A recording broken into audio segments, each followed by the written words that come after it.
Hello guys, ಎಲ್ಲ ಹೇಗಿದ್ದೀರಾ? ಎಲ್ಲರಿಗೂ ಭವಿತಾ ಕಿಚನ್ಗೆ ಸ್ವಾಗತ. ನಾನಿವತ್ತು ಮೆಂತ್ಯ ಸೊಪ್ಪಿನಿಂದ ಮಾಡಿದ ನಿಪ್ಪಟ್ಟನ್ನ ತೋರಿಸ್ತಾ ಇದ್ದೀನಿ. ಮೆಂತ್ಯ ಸೊಪ್ಪಿನ ಜೊತೆಗೆ ನಾನಿಲ್ಲಿ ಗೋಧಿ ಹಿಟ್ಟನ್ನು ಕೂಡ ಹಾಕಿ ನಾನಿಲ್ಲಿ ಸ್ನ್ಯಾಕ್ಸ್ನ ಮಾಡ್ತಾ ಇದ್ದೀನಿ. ಹಾಗೆ ಯಾರಿಗೆಲ್ಲ ಸೊಪ್ಪು ಇಷ್ಟ ಆಗಲ್ವೋ ಅಂಥವರಿಗೆ ರೆಸಿಪಿ ಮಾಡಿಕೊಡಿ, ತುಂಬಾ ಇಷ್ಟಪಟ್ಟು ತಿಂತಾರೆ. ಇದು ತುಂಬಾ ಕ್ವಿಕ್ಕಾಗಿ ರೆಡಿ ಆಗೋಗುತ್ತೆ. ಬನ್ನಿ ಈ ರೆಸಿಪಿ ಹೇಗೆ ಮಾಡೋದು ಅಂತ ನೋಡೋಣ.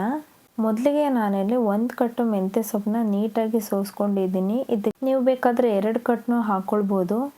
ಇದನ್ನು ನಾನಿಲ್ಲಿ ಚೆನ್ನಾಗಿ ವಾಶ್ ಮಾಡಿಕೊಂಡು ಚಿಕ್ಕದಾಗಿ ಕಟ್ ಮಾಡ್ಕೊಂಡಿದ್ದೀನಿ. ಈ ರೆಸಿಪಿ ಮಾಡೋದಕ್ಕೆ ನಾವಿಲ್ಲಿ ಸೊಪ್ಪನ್ನ ಚಿಕ್ಕದಾಗಿ ಕಟ್ ಮಾಡ್ಕೊಳ್ಬೇಕಾಗುತ್ತೆ. ಹಾಗೆ ನಾನಿಲ್ಲಿ ಮೆಂತ್ಯ ಸೊಪ್ಪಿನ ಜೊತೆಗೆ ನಾನಿಲ್ಲಿ ಒಂದು ಅರ್ಧ ಕಟ್ ಆಗುವಷ್ಟು ಸಾಂಬಾರ್ ಸೊಪ್ಪನ್ನು ಕೂಡ ತಗೊಂಡಿದ್ದೀನಿ. ಇದನ್ನು ಅಷ್ಟೇ ನೀಟಾಗಿ ಸೋಸ್ಕೊಂಡು ಚಿಕ್ಕದಾಗಿ ಕಟ್ ಮಾಡ್ಕೊಂಡಿದ್ದೀನಿ. ನಾವು ಮೆಂತ್ಯ ಸೊಪ್ಪಿನ ಜೊತೆಗೆ ಕೊತ್ತಂಬರಿ ಸೊಪ್ಪನ್ನು ಕೂಡ ಹಾಕೊಂಡು ಹುರ್ಕೊಳ್ಬೇಕಾಗುತ್ತೆ.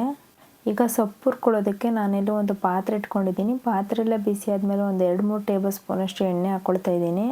ಎಣ್ಣೆ ಎಲ್ಲ ಬಿಸಿ ಆದಮೇಲೆ ನಾನು ಮೊದಲಿಗೆ ಕಟ್ ಮಾಡ್ಕೊಂಡಿದ್ದ ಮೆಂತ್ಯ ಸೊಪ್ಪನ್ನ ಹಾಕ್ಕೊಳ್ತಾ ಇದ್ದೀನಿ. ಇವಾಗ ಗ್ಯಾಸ್ನ ಮೀಡಿಯಂ ಫ್ಲೇಮಲ್ಲಿ ಇಟ್ಕೊಂಡು ಇದನ್ನು ಹಸಿ ವಾಸನೆ ಹೋಗೋ ತನಕ ನಾವಿಲ್ಲಿ ಚೆನ್ನಾಗಿ ಹುರ್ಕೊಳ್ಬೇಕಾಗತ್ತೆ. ಹಾಗೆ ಮೆಂತ್ಯ ಸೊಪ್ಪು ಸ್ವಲ್ಪ ಸಾಫ್ಟ್ ಆಗಬೇಕಾಗತ್ತೆ. ಮೆಂತ್ಯ ಸೊಪ್ಪು ಒಂದು 2-3 ನಿಮಿಷ ಹುರ್ಕೊಂಡಾದ್ಮೇಲೆ ಈಗ ನಾನಿಲ್ಲಿ ಕೊತ್ತಂಬರಿ ಸೊಪ್ಪನ್ನು ಹಾಕ್ಕೊಳ್ತಾ ಇದ್ದೀನಿ. ಇದನ್ನು ಕೂಡ 1 ನಿಮಿಷ ನಾವಿಲ್ಲಿ ಹುರ್ಕೊಂಡ್ರೆ ಸಾಕಾಗುತ್ತೆ. ನೋಡಿ, ಇದು ಇಷ್ಟ ಆದರೆ ಸಾಕು. ಇವೆರಡರದ್ದು ಕೂಡ ಇಲ್ಲಿ ಹಸಿ ವಾಸನೆ ಹೋಗಿದೆ. ಇದನ್ನೀಗ ನಾನಿಲ್ಲಿ ಸ್ವಲ್ಪ ತಣ್ಣಗಾಗೋಕ್ಕೆ ಅಂತ ಬಿಡ್ತಾ ಇದ್ದೀನಿ.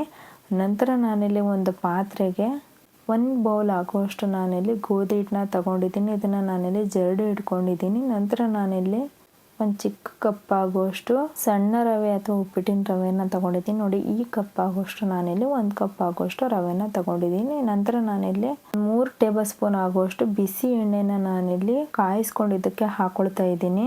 ಬರೀ ಪ್ಲೈನ್ ಎಣ್ಣೆ ಮಾತ್ರ ಆಗಿದೆ. ಈಗ ನಾವಿಲ್ಲಿ ಒಂದ್ಸತಿ ಚೆನ್ನಾಗಿ ಮಿಕ್ಸ್ ಮಾಡ್ಕೊಳ್ಬೇಕಾಗುತ್ತೆ. ಎಣ್ಣೆ ಎಲ್ಲ ಕಡೆ ಚೆನ್ನಾಗಿ ಮಿಕ್ಸ್ ಆಗಬೇಕು. ಇದೆಲ್ಲ ಮಿಕ್ಸ್ ಆದಮೇಲೆ ನಾವು ಮೊದಲಿಗೆ ಹುರ್ಕೊಂಡಿರೋ ಸೊಪ್ಪನ್ನ ತಣ್ಣಗಾಗಕ್ಕೆ ಬಿಟ್ಟಿದ್ವಲ್ಲ, ಅದನ್ನೀಗ ಹಾಕ್ಕೊಳ್ತಾ ಇದ್ದೀವಿ. ಈಗ ಇದನ್ನು ಕೂಡ ನಾನಿಲ್ಲಿ ಒಂದ್ಸತಿ ಚೆನ್ನಾಗಿ ಮಿಕ್ಸ್ ಮಾಡ್ಕೊಳ್ತಾ ಇದ್ದೀನಿ. ಈ ಥರ ಮಾಡೋದ್ರಿಂದ ಹಿಟ್ಟು ನಮಗೆ ಚೆನ್ನಾಗಿ ಬರುತ್ತೆ. ನೋಡಿ, ಇದೀಗ ಪರ್ಫೆಕ್ಟ್ ಆಗಿದೆ. ಇದಕ್ಕೀಗ 1 ಟೇಬಲ್ ಸ್ಪೂನಷ್ಟು ಪೆಪ್ಪರ್ ಪುಡಿನ ಹಾಕ್ಕೊಳ್ತಾ ಇದ್ದೀನಿ. ಹಾಗೆ ಒಂದು 2 ಟೇಬಲ್ ಸ್ಪೂನಷ್ಟು ಬಿಳಿ ಎಳ್ಳನ್ನ ಹಾಕ್ಕೊಳ್ತಾ ಇದ್ದೀನಿ. ನೀವು ಬೇಕಾದ್ರೆ ಕಪ್ಪು ಎಳ್ಳನ್ನ ಹಾಕೋಬೋದು.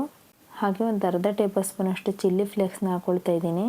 1 ಟೇಬಲ್ ಸ್ಪೂನಷ್ಟು ಧನಿಯಾ ಪುಡಿ ಹಾಕ್ಕೊಳ್ತಿದ್ದೀನಿ. ಹಾಗೆ ರುಚಿಗೆ ತಕ್ಕಷ್ಟು ಉಪ್ಪನ್ನ ನಾನಿಲ್ಲಿ ಹಾಕ್ಕೊಳ್ತಾ ಇದ್ದೀನಿ.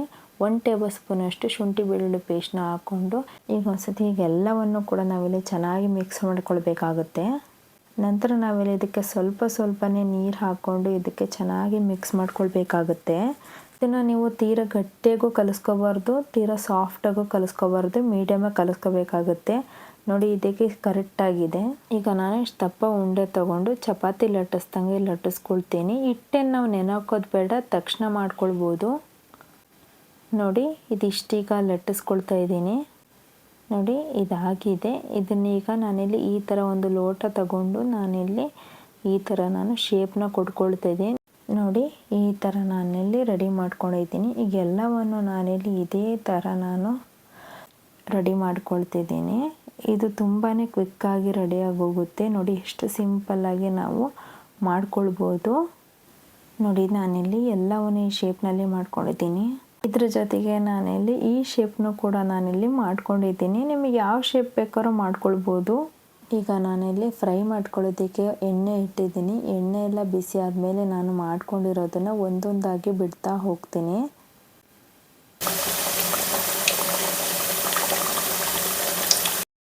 ನೋಡಿ, ಇದೀಗೆಲ್ಲ ಚೆನ್ನಾಗಿ ಫ್ರೈ ಆಗ್ತಾಯಿದೆ. ಇದು ಕಲರ್ ಸ್ವಲ್ಪ ಕಾಣಲ್ಲ ಅಷ್ಟೇ, ಆದರೆ ಫ್ರೈ ಆಗೋಗುತ್ತೆ ಬೇಗನೆ. ಇದು ಒಂದು 3ರಿಂದ 4 ನಿಮಿಷ ಅಷ್ಟೇ ಟೈಮ್ ತಗೊಳುತ್ತೆ. ನೋಡಿ, ಇದಕ್ಕೆಲ್ಲ ಆಗಿದೆ. ಇದನ್ನೀಗ ನಾನು ಒಂದು ಪ್ಲೇಟಿಗೆ ಹಾಕ್ಕೊಳ್ತೀನಿ. ಈಗ ಇನ್ನೊಂದು ಬ್ಯಾಚ್ನ ಕೂಡ ನಾನಿಲ್ಲಿ ಎಣ್ಣೆಯಲ್ಲಿ ಫ್ರೈ ಮಾಡ್ಕೊಳ್ತೀನಿ. ನೋಡಿ, ಇದು ಹಾಕ್ಕೊಂಡ್ಮೇಲೆ ಇದು ಕೂಡ ಈಗೆಲ್ಲ ಕಲರ್ ಚೇಂಜ್ ಆಗಿದೆ. ಇದಿಷ್ಟು ಸಾಕು. ನೋಡಿ, ಇದಾಗಿದೆ. ಇದನ್ನು ಕೂಡ ನಾನಿಲ್ಲಿ ಒಂದು ಪ್ಲೇಟಿಗೆ ಎತ್ತಿಟ್ಕೊಳ್ತಿದ್ದೀನಿ. ನೋಡಿ ಫ್ರೆಂಡ್ಸ್, ಇದು ಇಷ್ಟೇ. ಇದು ಇವಾಗ ರೆಡಿ ಆಗಿದೆ.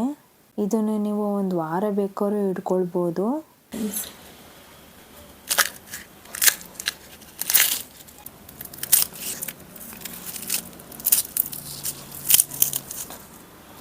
ನೋಡಿ, ಎಷ್ಟು ಕ್ರಿಸ್ಪಿಯಾಗಿ ಬಂದಿದೆ. ನೋಡಿದ್ರಲ್ಲ ಫ್ರೆಂಡ್ಸ್, ಈ ರೆಸಿಪಿ ಇಷ್ಟ ಆಯಿತು ಅಂದರೆ ನೀವು ಟ್ರೈ ಮಾಡಿ.